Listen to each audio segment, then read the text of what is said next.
প্রায় ১.৫ বছর পর আবার মনে হলো পুরনো ছন্দে ফিরে এলাম।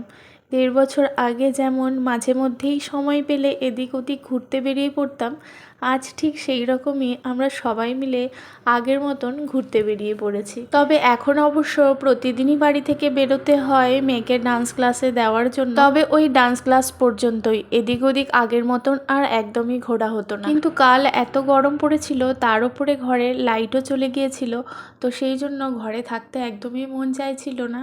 তাই মেয়েকে একেবারে ডান্স ক্লাস থেকে নিয়ে সোজা চলে এসেছি আমাদের পুরনো জায়গায়। এখানে আমরা মাঝে মধ্যেই আগে আসতাম আইসক্রিম খেতে, আর এই আইসক্রিমগুলো খেতে বাচ্চারা ভীষণই পছন্দ করে। তো সেই জন্যই এখান থেকে সবাই মিলে আইসক্রিম নিয়ে নিলাম। তারপরে চলে এসেছি আমাদের চিরপরিচিত সেই অলকানন্দার নদীর ঘাটে।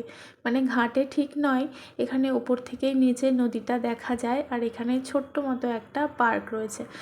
আর এই নদীতে এখন জল নেই। বর্ষাকালে মানে কদিন পরেই আসছে বর্ষাকাল, তখন কিন্তু নদীর এত ভয়ঙ্কর রূপ হয়ে যায় যে ঘাটের পুরো বাঁধানো সিঁড়ি ঘাট সবই ভেঙে চলে যায় জলের স্রোতের সাথে। অথচ এখন দেখুন নদীতে একদম জল নেই, আর মাঝখান দিয়ে ট্রাকও যাচ্ছে, হয়তো কিছু মেরামতের কাজকর্ম চলছে। আমরা কিন্তু একবার এই নদীর মাঝখানেও গিয়েছিলাম। নদীর মাঝখানে ঘাটের কাছে এত বড় বড় বিশাল বিশাল পাথর রয়েছে, সেই পাথরগুলোর উপরে বসে ভিডিও বানিয়েছিলাম। পাথরগুলো খুব সুন্দর, একদম গোল গোল। আমি দুটো অবশ্য বাড়িতেও নিয়ে এসেছিলাম। এখন আমি বাটনা বাটার কাজে লাগাই, মাঝে মাঝে আর কি মশলা কুটে নিই ওই পাথর দিয়ে।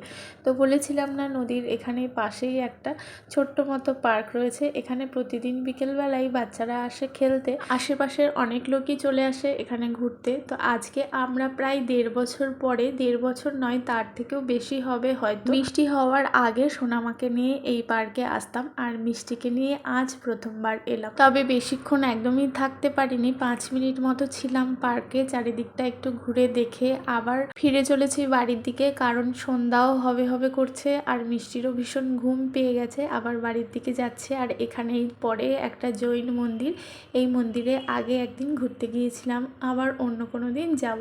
ভিডিওটা এখানেই শেষ করছি।